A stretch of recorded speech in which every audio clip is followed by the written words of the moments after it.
वस्सलातु वस्सलामु अला खातमिर रुसुल वल अंबिया व अला आलिहि तुक़ा वन नुक़ा व अस्हाबिही उलिल करम वस्सिद्क़ वस्सफ़ा कसीरन कसीरन इला यौमिल लिक़ा।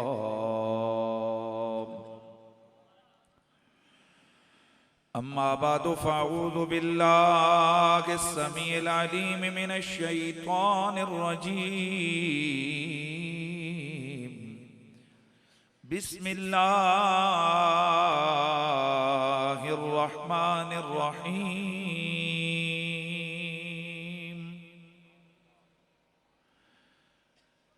तिल्कर रुसुलु फ़द्दलना बअदहुम अला बअद मिनहुम मन कल्लमल्लाहु व रफ़अ बअदहुम दरजात। इन्नल्लाह व मलाइकतहु युसल्लूना अलन नबी या अय्युहल्लज़ीना आमनू सल्लू अलैहि व सल्लिमू तस्लीमा। अस्सलातु वस्सलामु अलैका या सय्यदी या रसूल अल्लाह व अला आलिका व अस्हाबिका या सय्यदी या हबीब अल्लाह। तमामी आबाब मोहब्बत और ज़ौक़ के साथ नबी मुकर्रम सय्यदे कौनैन सल्लल्लाहु तआला अलैहि वसल्लम की बारगाहे बेकस पनाह में नजराने दरूदो सलाम पेश फरमाएं और इस अकीदे से दरूद शरीफ का नजराना पेश करें कि नबी मुकर्रम रसूल मुहतशम सल्लल्लाहु तआला अलैहि वसल्लम ने इरशाद फरमाया कि मैं मोहब्बत वालों के दरूदो सलाम को खुद सुनता हूँ। अस्मा आला सलात आल मोहब्बती व आरिफुहुम। न सिर्फ मैं उनके दुरूद सुनता हूं बल्कि मैं उन्हें पहचानता भी हूं। और दूसरी हदीस है जो सनद के एतबार से सही है। नबी अलैहिस्सलाम ने इरशाद फरमाया वमा मिन अहदिन युसल्लिमु अलैया इल्ला रद्दल्लाहु अलैया रूही हत्ता अरुद्द अलैहिस्सलाम। कोई भी शख्स जो मुझ पर सलाम और दुरूद भेजता है मेरा रब मुझे उधर मुतवज्जे फरमाता है, मैं सलाम वालों के सलाम का जवाब भी अता फरमाता हूँ। बुलंद आवाज से तमामी आबाब बारगाह रिसालत मआब में नजराने दरूदो सलाम पेश फरमाइए। सल्लल्लाहु अलैका या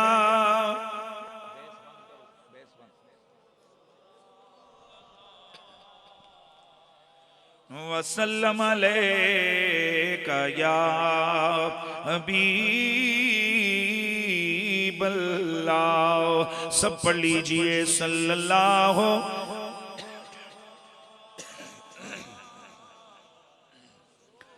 या रसूल अल्लाह वसल्लम अलैका या हबीब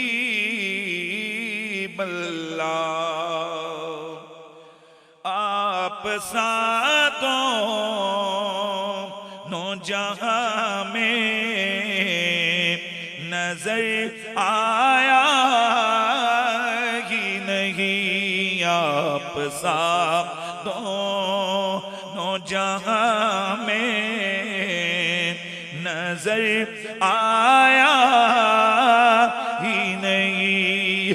क्योंकि अल्लाह ने कोई और बनाया ही नहीं। आप दोनों जहां में नजर आया ही नहीं। नहीं महबूब मुहिब का कोई सानी नहीं। महबूब मुहिब का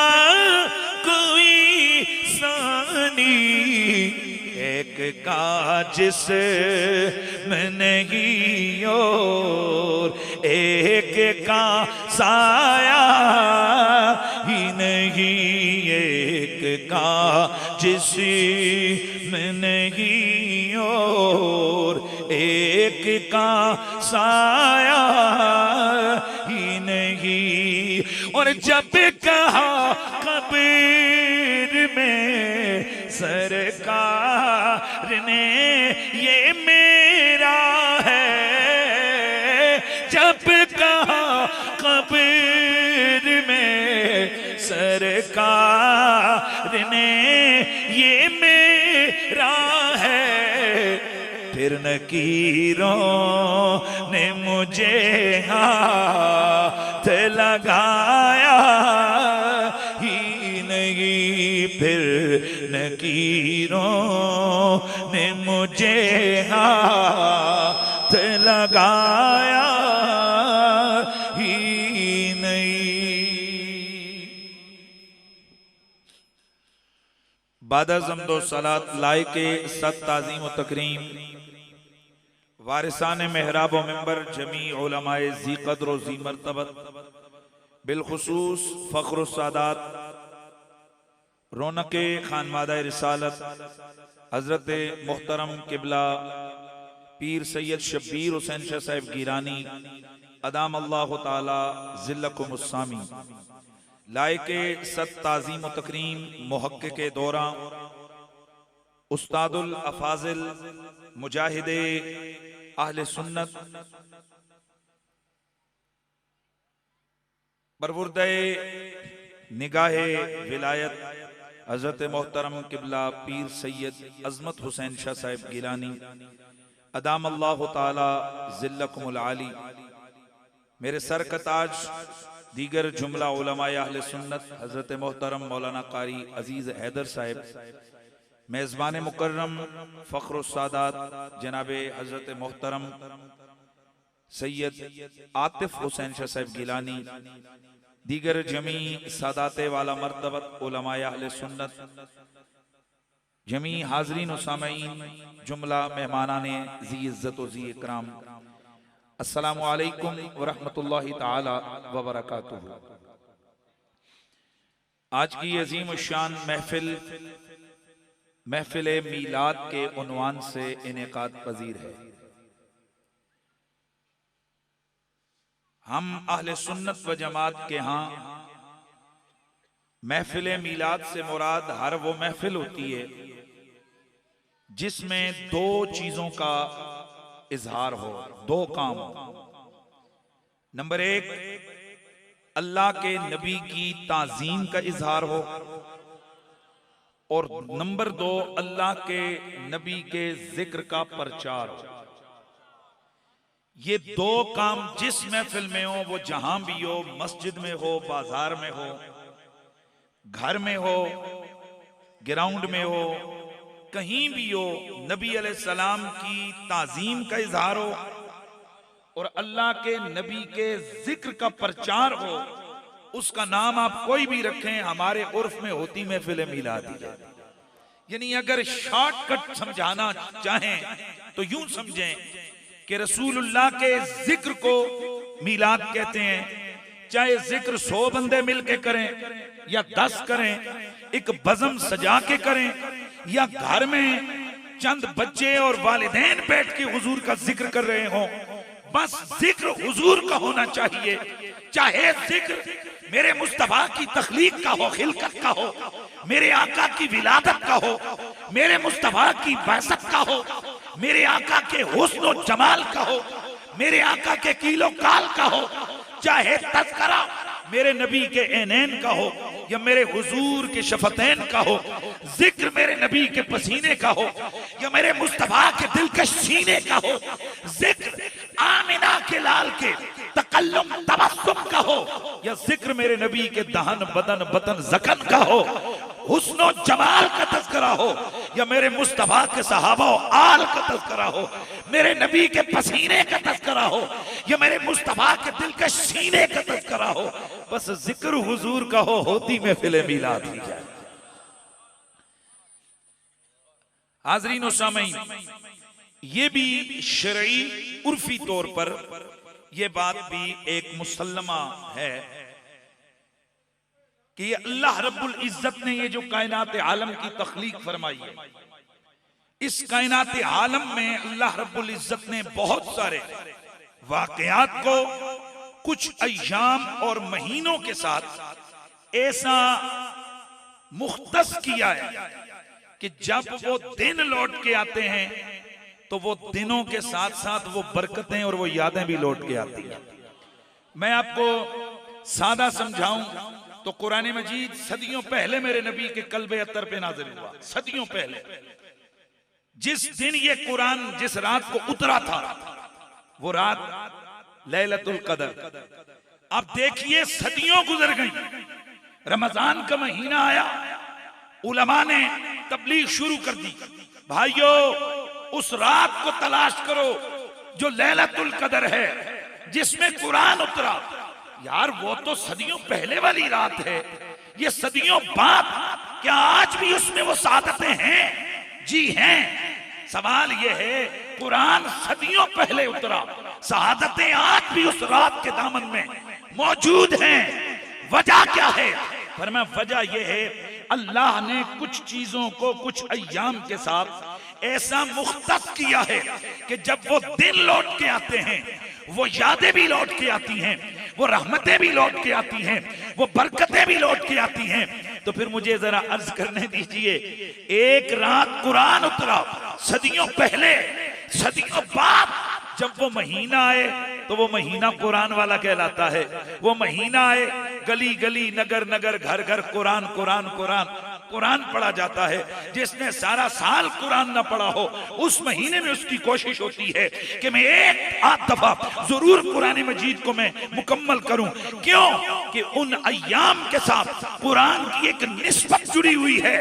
हज़रात गिरामी, जिस रात कुरान आया वो लैलतुल कदर है। मां सबत बिस सुन्ना के अंदर मुहक्किक अल इत्लाक हजरत शेख अब्दुल हक मुहद्दिस देलवी, बहुत बड़े मुहद्दिस, बहुत बड़े मुफस्सिर, बहुत बड़े मुअर्रिख, बहुत बड़े अल्लामा, जिनकी शान ये है कि देवबंदी, अहले सुन्नत, अहले हदीस, तमाम मकातिब फिक्र इन्हें अपने बुजुर्गों के खाते में रखते हैं और अपने बुजुर्गों में इनको शुमार करते हैं। यानी इतना बड़ा आदमी है। वो फरमाते हैं, अरे अकल को इस्तेमाल करो, जिस रात कुरान नाजिल हुआ वो रात कितनी अजीम है, तो जिस रात आमना का लाल रब ने उम्मत को अता फरमाया वो रात किस कदर अजीम होगी। इसलिए सदियां गुजर गईं, लैलतुल कदर आती है, रमजान का महीना आता है, कुरान की यादें लेके आता है। सदियां बीत गईं, इस रबीउल अव्वल में एक रात है, 12वीं रात। 12वीं रात, उस 12वीं रात को ये शर्फ हासिल है कि उस रात अल्लाह का हबीब दुनिया में आए। लिहाजा जब भी रबीउल अव्वल लौट के आता है, वैसे तो सारा साल ही आशिकाने मुस्तफा अपने नबी से मोहब्बत अपने सीने में रखे हुए हैं, लेकिन जब ये महीना आता है मेरे मुस्तफा के जिक्र की बहारें आ जाती हैं। मेरे नबी की मोहब्बत के प्रचार, मेरे मुस्तफा के तज़कार, मेरे नबी अलैहिस्सलाम की अजमत के तराने सुबह शाम नगर नगर गली गली घर घर में सुनने को मिलते हैं। और कहने वाले कहते नजर आते हैं कि फलक के नजारों,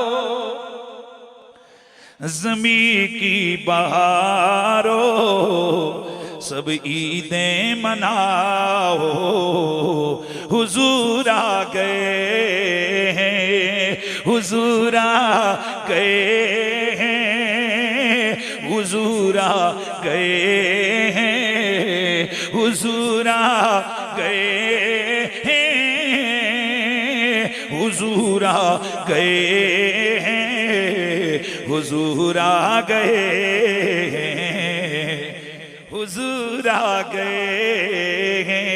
मेरे नबी से मोहब्बत करने वालों, जब ये एक मामला सामने आ गया हो कि मेरे नबी का जिक्र मीलाद कहलाता है, तो अब मीलाद की तारीख ढूंढना कोई मुश्किल काम नहीं है। इसका मतलब ये हुआ जब जब से मेरे नबी का जिक्र है, तब तब से मेरे नबी का मीलाद जारी है।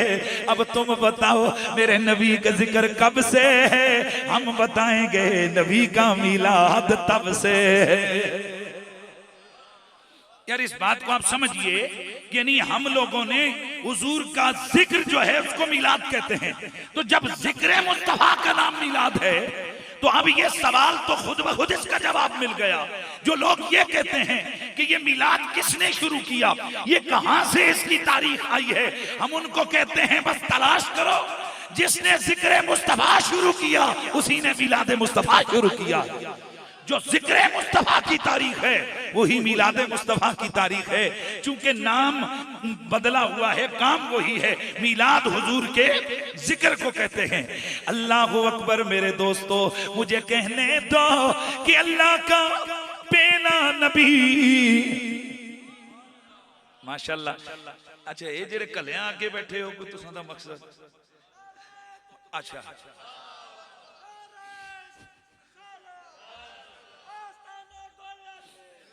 अच्छा जरा तवज्जो मेरी तरफ रखियो ना, ऐ जरा नाल लेना विच ना, ये तुसी आगे आओ तो ये ना भी पीछे करो, कल्ला इमाम कोई मुनासिब नहीं, ऐ तुसी आगे आ जाओ। बिस्मिल्लाह।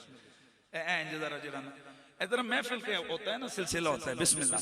बस मेरे नबी से प्यार करने वालों, इस मसले को आपने जरा अपने पल्ले बांधना है। इस मसले को आपने अपने दिल में जगह देनी है। जब से मेरे नबी का जिक्र जारी, तब से मेरे मुस्तफा का मीलाद जारी। आओ जरा देखते हैं कि मेरे नबी का जिक्र कब से जारी है। एक हदीस सुनो।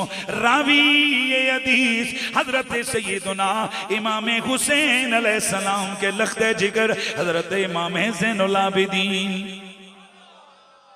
भाई क्या नाम लिया मैंने? हजरत सैयदना इमाम ज़ैनुल आबिदीन। अच्छा, एक वैसे वो एक थोड़ा सा एहसास सा होता है जी के सैयदों की हवेली में और सैयदों के गांव में और सादात के जनाब बुलावे पे आए हैं, तो उनका जिक्र वैसे हम शुरू से ही सादात के गुलाम हैं। हाँ, हमारा अल्हम्दुलिल्लाह हमारी पहचान ही आले रसूल की नौकरी और आले रसूल की गुलामी है। लेकिन जो बात हकीकत है वो हकीकत है।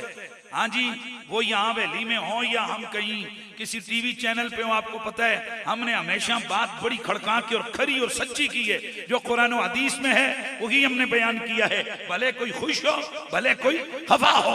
एक बात ज़हन में रखिए, अल्लाह की इज्जत की कसम है लोगों, अगर आइम्मा अहले बैत के नाम कोई भी मुल्ला और पीर अपने शजरे से निकाल दे, न उसका फिका का शजरा मुकम्मल होता है, न उसका तरीकत का शजरा मुकम्मल होता है, और न उसका हदीस का शजरा मुकम्मल होता है। मेरे पास अभी इतना वक्त नहीं कि मैं डीपली जाके इसको मैं अपने दावे को साबित करूं, लेकिन इख्तिसार से अर्ज करना चाहता हूं। फिका के ऊपर जाओगे ना तो इमामों में अबू हनीफा का नाम आएगा। हदीस में ऊपर जाओगे तो सियासत के जो आइम्मा या उनके जो असातिज़ा हैं उनका नाम आएगा। और अगर तरीकत में जाओगे ना तो ऊपर जनाब जुनैद बगदादी पे जाके जमा हो जाओगे। अब अगर तरीकत के सलासिल को देखो तो जुनैद बगदादी, हजरत मारूफ करखी और हजरत मारूफ करखी हजरत सैयदना हजरत इमाम अली रजा के कदमों में बैठे हुए नजर आते हैं। इमाम अली रजा हजरत सैयदना हजरत इमाम जाफिर सादिक के बेटे इमाम मूसा कासिम के बेटे हैं। इमाम मूसा कासिम इमाम जाफिर सादिक के बेटे, इमाम जाफिर सादिक हजरत इमाम मोहम्मद बाकिर के बेटे, इमाम मोहम्मद बाकिर इमाम ज़ैनुल आबिदीन के बेटे, इमाम ज़ैनुल आबिदीन हजरत इमाम हुसैन के बेटे। यानी अगर आप किसी भी हवाले से किसी भी तरीकत के शजरे को देखोगे, चिश्ती, सहरवर्दी, नक्शबंदी, जिस मर्जी के शजरे में आओगे, अगर किसी वली कामिल के हाथ पे हाथ धरा है तो पीछे शजरे में आले बैत का नाम जरूर आएगा। और अगर आप हदीस के स्टूडेंट और हदीस की बात करते हो तो हदीस का शजरा किसी न किसी सनद किसी न किसी मुहद्दिस से मिलेगी। और वैसे इत्तिलान अर्ज कर दूं कि ये जितने सियासत के आइम्मा हैं, इनकी सिलसिले सनद जो है ना, ये कई वास्तों से इमाम अबू हनीफा और उनके शागिर्दों के पास जाकर रुक जाती है। और इमाम अबू हनीफा रहमतुल्लाह ताला अलैह आप खुद फरमाते हैं, लौला सनतान ला हलकन नुमान, 2 साल जो मैंने रसूलुल्लाह के शहजादे हजरत इमाम जाफर सादिक की खिदमत में बैठ के मैंने जो 2 साल इल्म सीखा, जो मैंने मारिफत के खजाने हासिल किए, अगर ये 2 साल न मिलते मेरा इल्म मुझे तबाह बर्बाद और हलाक कर देता। इसलिए ये कुश्ते इश्क फिलाए आले मुस्तफा हजरत सैयदना इमाम आजम अबू हनीफा, अबे उनके ऊपर जाके देखिए तो बहुत सारे फिक़ा के शजरे भी और बहुत सारे हदीस के शजरे भी उन पे मुकम्मल होते हैं। तो इसलिए हम अहले सुन्नत व जमात आइम्मा अहले बैत को अपने बुजुर्ग कहते हैं। भाई जिसके हैं वो बोले, कोई रिस्पांस भी कोई होता है ना। हाँ, ये भी एक मसला होता है। कई हज़रात में मैं अक्सर ये एक बात किया करता हूं कि बाज़ औक़ात लोग कहते हैं खैर है जी बस चुप करके बैठो। ये बॉडी लैंग्वेज को आज के दौर में बड़ा, और माशाल्लाह शाह साहब का ताल्लुक वो कला के साथ है जी। तो कई मैं तक रहे हैं जेड़े माशाल्लाह सोने सोने चेहरे उनके जो ना उनकी इस फील्ड के साथ हैं। तो आपको पता है ना जी कि ये बॉडी लैंग्वेज ये बड़ा माना रखती है कि जी बंदा गल कर रहा सी ते ओदी बॉडी लैंग्वेज की सी। यार बंदे दी गल करने बॉडी लैंग्वेज चेक होती है ना, तो बंदे दी बॉडी लैंग्वेज सुनने भी चेक होती है। यानी किस बंदे ने क्या सुना, उस पे क्या असर हुआ, ये हर अक्ल इंसानी इस बात को समझ सकती है। लिहाजा एक मैं दलील दूं के दे के आगे बढ़ूंगा, जरा ख्याल करिएगा। ये जो होते हैं ना हुजूर की मोहब्बत और अल्लाह के जिक्र, अल्लाह के नबी की अजमतों की बातें, इसमें जब अल्लाह नवाजने पे आता है तो छोटे छोटे इशारों पे भी नवाज देता है। मैंने लफ्ज बोला है, छोटे छोटे इशारों पे भी नवाजा जाता है। हम लोग नमाज में पढ़ते हैं अशहदु अल्ला इलाहा इल्लल्लाह, उंगली उठाते हो कि नहीं उठाते? मैं बोलिए, उठाते हो ना? ये अब क्वेश्चन तो ये यार, ये उंगली ये क्या हुआ? ये नमाज पढ़ रही है, उंगली को साइलेंट ये क्या?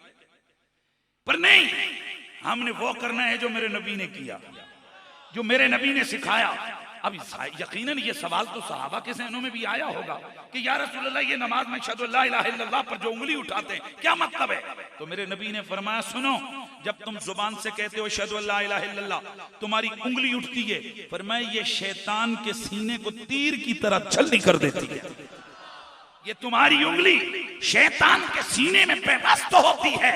मतलब ये कि जब जुबान बोले उंगली खड़ी हो गई। इसने कहा, ए जुबान, जो तू कहती है अल्लाह के सिवा कोई इबादत के लायक नहीं, मोहम्मद अरबी अल्लाह के सच्चे रसूल हैं, ए जुबान जो तू कहती है मैं उसके साथ एग्री करती हूँ। यानी जुबान के साथ एक उंगली एग्री करे तो दुश्मन पे कितना असर होता है जी, अल्लाह के दीन के दुश्मन पे कितना असर होता है, शैतान का सीना छलनी हो जाता है। इसलिए हम कहते हैं जब अली वली नबी का जिक्र आए, तुम्हारे एक्सप्रेशन, चेहरे के तासुरात, ये तुम्हारा अंदाज, ये जरा ऐसा होना चाहिए ना बॉडी लैंग्वेज, कि जिससे पता चले कि मुस्तफा के गुलाम अल्लाह के नबी की अजमतों, अहले बैत के जिक्र, सहाबा की अजमतों का नाम और जिक्र सुनकर इनकी बॉडी लैंग्वेज बता रही थी, ये खुश हो रहे थे। और अब मैं आपसे बताता हूं, जब खुशी में आप हाथ बुलंद करोगे तो खुद ही सोचो, एक उंगली से दुश्मन को कितनी तकलीफ होती है, तो दोनों बाजुओं से दुश्मन को कितनी तकलीफ होने वाली है। इसलिए जिस वक्त नाम हो मौला अली का, नाम हो आले नबी का, नाम हो सरकार के सहाबा का, नाम हो मेरे मुस्तफा की अजमत का, तो सुन्नी अपने अंदाज से भी बताता है, हाँ मेरा कलेजा ठंडा हुआ है, मुझे खुशी हुई है, मुझे खुशी है, मैं अपने नबी का जिक्र सुन रहा हूं। बस अब मैंने रुकना नहीं है, क्योंकि हम तो बड़े तवील खिताब करते हैं, तो आज मेरा भी आगे मैंने जाना है और ये एक महदूद वक्त की महफिल है, और मैंने बिल्कुल इख्तिसार से सरकार की मोहब्बत के चंद जुमले अर्ज करने हैं। और नबी अलैहिस्सलाम की जो अजमत और शान है अब मुझे प्लीज ये ना कहना पड़े कि आपने रिस्पांस देना है, बस बराए मेहरबानी चलें जो हो सकेगा। मैं अब रुकूंगा नहीं क्योंकि मेरे पास वक्त थोड़ा है और मैं चाहता हूँ मैं इस महदूद वक्त में हुजूर की अजमतों और शानों की जो ना थोड़ी सी हाजिरी हो जाए। मेरे नबी से प्यार करने वालों, मेरा नबी अल्लाह की कुल कायनात में सीरत में भी सबसे प्यारा है, सूरत में भी सबसे प्यारा है। मेरे नबी की सूरत जैसी किसी की सूरत मेरे रब ने नहीं बनाई और मेरे नबी की सीरत जैसी मेरे रब ने कोई सीरत नहीं बनाई है। मेरे नबी का जिक्र उस वक्त भी मौजूद था जब हजरत सैयदना आदम अलैहिस्सलाम दुनिया में आए। हजरत सैयदना इमाम ज़ैनुल आबिदीन फरमाते हैं कि हजरत सैयदना आदम अलैहिस्सलाम के दो बेटे एक दिन आपस में इस बास में उलझ गए। एक कहता है कि सबसे अफजल हमारे बाबा होते हैं इसलिए कि सारे फरिश्तों ने उन्हें सजदा किया है, वो मस्जूद मलाइक हैं। दूसरा बेटा कहता है नाना हमारे बाबा नहीं बल्कि हजरत आदम नहीं बल्कि ये फरिश्ते अफजल है, क्योंकि इनसे किसी किस्म की कोई खता का एहतमाल नहीं है और न जाने ये कब की तख्लीक है, ये नूरी तख्लीक है।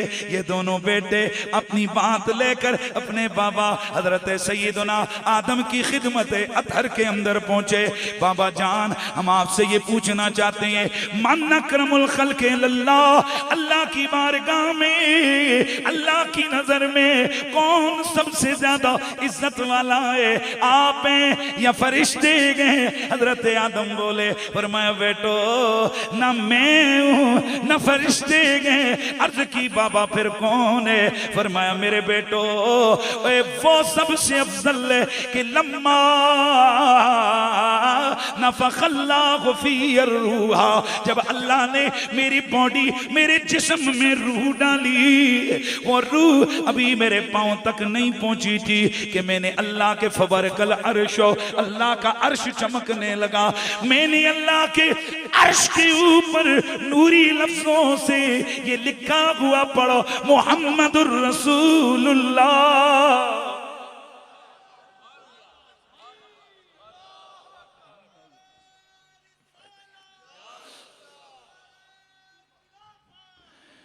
मेरे दोस्तों जरा तवज्जो से सुनिएगा। आप फरमाते हैं कि मेरे लिए अर्श चमकने लगा, मैंने अर्श के ऊपर मुहम्मदुर रसूलुल्लाह लिखा हुआ पढ़ा, मैंने मुहम्मदुर रसूलुल्लाह लिखा हुआ पढ़ा। तो मेरे बेटो ओए अभी मेरी तख्लीक भी नहीं हुई थी, ओए अल्लाह के अर्श पे जिसका नाम चमक रहा था वही कायनात में सबसे अफजल वाला है।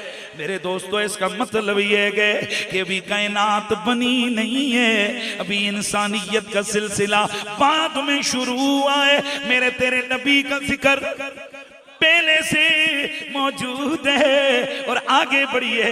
हर जमाने में अल्लाह ने मेरे तेरे नबी के जिक्र को चार दांगे आलम उसका चर्चा आम रखा है। अल्लाहू अकबर। अगली हदीस सुनिए। मेरे नबी मुकर्रम सय्यद कौनैन सरवर कोनो मकान की शान और इज्जत व मकाम को समझिए। हजरत सय्यदना आदम अलैहिस्सलाम, हजरत सैयदना आदम अलैहिस्सलाम अल्लाह के प्यारे लाडले नबी फ़ख़ब्बरल्लाहु आदम बिबनीये। अल्लाह रब्बुल इज्जत ने हजरत आदम को एक दिन उनकी औलाद दिखाई। ये बड़े मजे से आपने सुनना है। हजरत आदम अलैहिस्सलाम को अल्लाह रब्बुल इज्जत ने उनकी औलाद दिखाई, औलाद दिखाई। हजरत आदम हजरत आदम अलैहिस्सलाम ने देखा बाजों पर बाजों की फजीलतें, और मैं सादा माना इसका किया करता हूँ। हजरत आदम ने देखा एक से बढ़कर एक की टोर नजर आई, एक से बढ़कर एक की शान नजर आई। कहीं हुस्नो जमाल है तो कहीं जलाल है, कहीं इबादत है कहीं ज़ौद है, कहीं नूर इबादत है कहीं नूर तकवा है। हजरत आदम ऊपर से नीचे अपनी औलाद की अजमतों को देखते गए। शीश की शान, नूह की शान, इदरीस की शान, इब्राहिम की शान, इस्माइल की शान, जनाबे इसाक, जनाबे लूत, जनाबे यहया, जनाबे जकरिया, जनाबे मूसा, जनाबे ईसा। अब जुमला सुनना, फरा नूरन सातियन फी अस्फलिहिम। जब आपने उस औलाद पे नजर डाली तो नीचे से एक नूर ऊपर को उठता नजर आया जो सबको चमकाता हुआ नजर आया। हजरत आदम ने पूछा, या अल्लाह ये सारे ही सोने हैं, पर ये नूर वाला कौन है? नहीं यार नहीं, वैसे एक बात मेरी सुनो, सुभान अल्लाह कहने से यकीन करो स्टेटस डाउन नहीं होता यार, कोई स्टेटस डाउन नहीं होता बंदे का। सियासतदानों के लिए हम भंगड़े भी डालें, वहां सारा कुछ करें तो कोई परवाह नहीं होती है, वहां स्टेटस का मसला नहीं होता। खोते दौड़ते होवन, दान दौड़ते होवन, उत्थे असीं जनाब ताड़ियां कुट्टां, कोडी मैच होवन, उत्थे असीं ड्रामे लावां, उत्थे इज्जत रिस्पेक्ट नहीं करती। जिथे नबी दा जिक्र होवे असीं मुंह बंद करके बैठते हैं कि साडा स्टेटस लो ना हो जाए। उच्चियां वाला सुभान अल्लाह दी आवाज। ये क्या हुआ कि रसूलुल्लाह की अजमत की बात आए और हमारी जुबानों से हुजूर की अजमत और मोहब्बत में सुभान अल्लाह की सदा भी जारी ना हो जाए। जरा सदा लगाइए सुभान अल्लाह, अल्लाह अकबर। तो मेरे दोस्तों जरा तवज्जो से सुनना, हजरत आदम अलैहिस्सलाम ने फरा नूरन सातियन फी अस्फलिहिम, नीचे से एक नूर ऊपर को उठते हुए देखा। फकाला मन हाजा, अर्ज की मेरे मौला ये सारे बड़े सोने हैं, ये सारे बड़ी शान वाले हैं, पर इतना बता मेरे मौला ये कौन है जो सबको चमका रहा है? फकाला हुआ नबीयु का अहमद, मेरे रब ने फरमाया ओ प्यारे आदम ये तेरा भी नबी है, ये सबका नबी है, नाम अहमद है। और इमाम बैकी ने जरा हदीस के चंद जुमले ज्यादा जिक्र किए गए। इमाम बैकी लिखते हैं कि अल्लाह रब्बुल इज्जत ने अगला तारुफ ये करवाया, फरमाया ए प्यारे आदम हुआ अव्वलु मन यदखुलुल जन्ना, ये पहली वो जात होगी जो सबसे पहले जन्नत में जाएंगे। हजरत आदम अलैहिस्सलाम ने जब ये सुना तो पढ़ा क्या, अल्हम्दुलिल्लाहिल्लज़ी खलक़ा मिन ज़ुर्रियती